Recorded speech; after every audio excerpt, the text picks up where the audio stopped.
Ces Algérois se dirigent en nombre vers la place de la Grande Poste, rejeter ce qui s'apparente à une nouvelle manœuvre du régime, le deuxième report d'une élection présidentielle en 2 mois.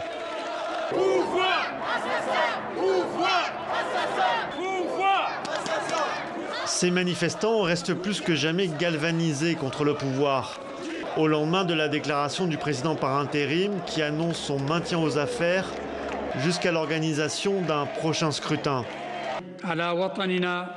Je vous appelle tous à opter pour la voie du dialogue, en vue de tracer une feuille de route, devant aider à l'organisation par l'État du scrutin dans les meilleurs délais.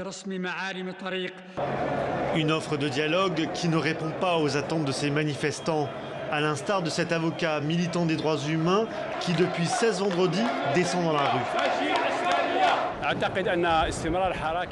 L'air perdurera tant que le pouvoir en place continuera à s'entêter. Ce n'est pas une affaire de 2 jours.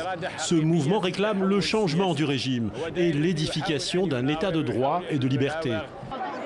Les regards se tournent désormais vers le chef de l'armée, le général Ahmed Graïd Salah, véritable force et incarnation du régime algérien. L'armée doit accompagner et garantir le processus démocratique en Algérie, c'est-à-dire la transition démocratique, elle doit l'accompagner. L'armée ne doit jamais faire de politique.